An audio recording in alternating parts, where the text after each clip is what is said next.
A geração Arrasca avançou com uma iniciativa legislativa de cidadãos contra a precariedade. Querem acabar com os falsos recibos verdes, a contratação a prazo e o trabalho temporário.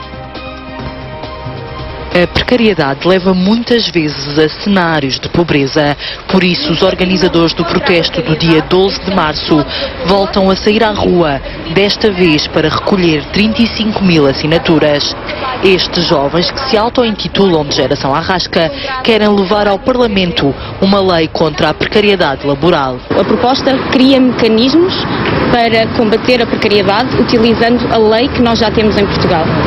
Não é uma criação de direitos, é um reforço dos direitos que já existem.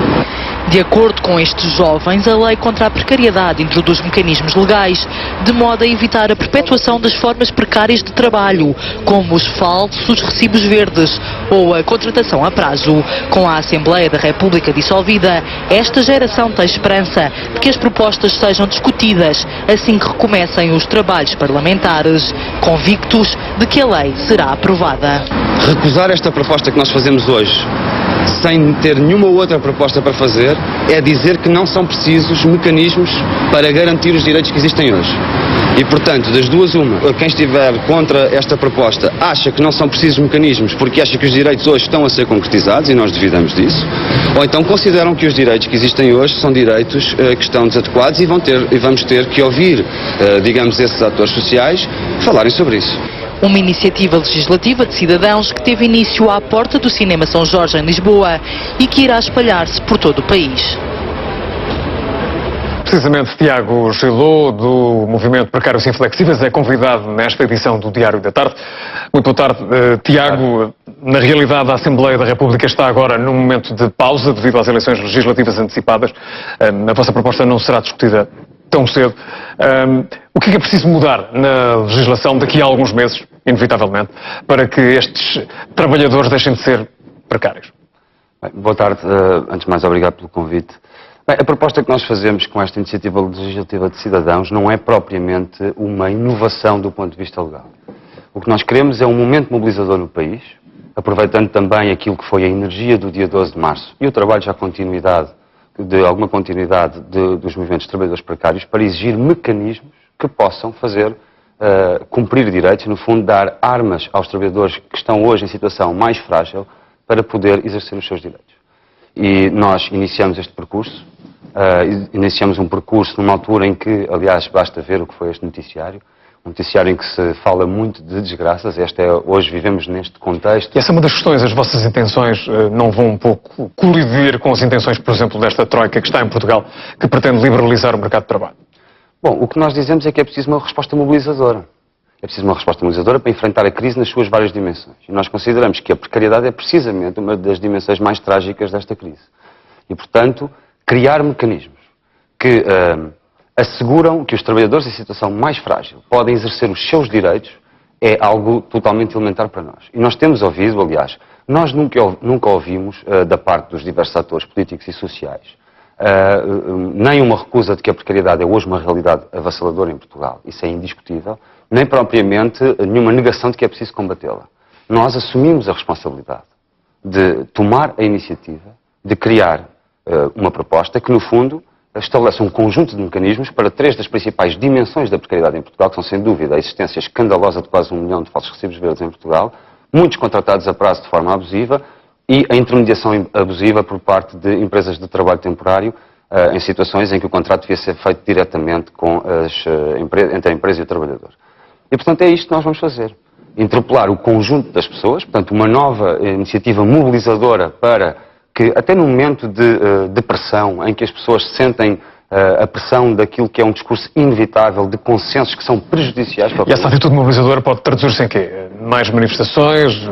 Mais greves? Aqui em concreto, com certeza que vai haver uma resposta social àquilo que é hoje o drama de uma imposição de políticas cada vez mais restritivas e de um conjunto de ameaças sobre o conjunto dos trabalhadores e da população em geral. Mas aqui, sobre esta proposta em concreto, estamos a falar de uma proposta muito simples, que é, a partir de um processo mobilizador, a partir da participação das pessoas, poder propor na próxima Assembleia da República, independentemente da sua composição, que nós não a conhecemos hoje, e pouco... Na próxima legislatura. Exatamente. um conjunto de medidas que aqui estão e que são propostas publicamente, com toda a antecipação, para que possam ser votadas e discutidas e que podem, pensamos nós, criar um conjunto de dificuldades para que se mantenha uma situação que... Mas, por exemplo, vamos a um caso concreto. Neste artigo 3º, duração do contrato de trabalho a termo, fim do período de 18 meses ou após 3 renovações, o contrato de trabalho a termo é automaticamente convertido em contrato de trabalho sem termo. Ora, o CDS-PP já veio propor eventualmente até um aumento do número de vezes em que estes contratos poderão ser renovados. Que opinião é que tem em relação a isso? Bom, a nossa proposta está aqui de forma muito clara e acho que é preciso fazer um debate e as pessoas vão se pronunciar sobre isso e nós vamos apelar a que as pessoas se pronunciem sobre este e outros assuntos na rua. O que nós achamos é que não há nenhuma justificação para que um trabalhador que tem uma relação com uma empresa durante 18 meses, 1 ano e meio, seja considerado um trabalhador que está em situação excepcional, a produzir um trabalho que é de caráter excepcional ou temporário e, portanto, tem que haver direitos. E, infelizmente, a legislação laboral nos últimos anos até caminhou muito para a facilitação do desemprego. Aliás, nós sabemos como é até cada vez mais barato despedir. E, portanto, não é com certeza o argumento de que vai ser difícil despedir, não é com certeza o argumento de que vivemos um contexto de grande rigidez laboral que pode impedir que esta, como as outras propostas, possam ser discutidas. O que nós precisamos é de mecanismos que defendam as pessoas e que lhes deem direitos numa altura em que a fragilidade é enorme e em que há, por exemplo, uma enorme pressão com números tão significativos do desemprego. E, portanto, aqui é um pouco uma escolha entre que país é que nós queremos para sair e para sobreviver a esta crise. E que país é que pode sair daqui com estas reuniões com o BCE, o FMI e a Comissão Europeia? E qual é a vossa perspectiva para o curto e médio prazo, sendo que Portugal está neste cenário de auxílio financeiro inevitável? Eu acho que se tenta produzir muito no discurso público um consenso forçado para uma espécie de depressão e para uma anemia no país.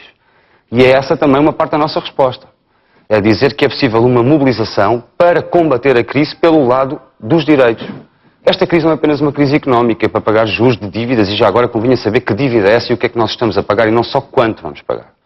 Mas a verdade é que é preciso assinalar que esta é uma crise também social e gravíssima e cada vez mais grave, e política também, como se vê, aliás. E, portanto, nós queremos dar o nosso contributo. E vai ser um contributo muito mobilizador. A sociedade portuguesa tem uma palavra a dizer, o conjunto das pessoas que estão preocupadas e que vivem em situação de precariedade tem uma palavra a dizer, e queria lhe dar nota apenas disto. Nós, nos últimos dias, e apenas divulgámos o texto hoje, temos recebido centenas de mensagens de apoio e de pessoas que voluntariamente dizem querer contribuir para esta iniciativa legislativa de cidadãos, recolhendo as suas assinaturas. E, portanto, nós temos muita esperança neste processo e achamos que ele pode ser um enorme contributo para, para uma mobilização social que enfrenta a crise nesta dimensão tão particular como é a precariedade. Tiago Gelou, do Movimento Precários Inflexíveis, muito obrigado pela presença no Estúdio Diário da Tarde.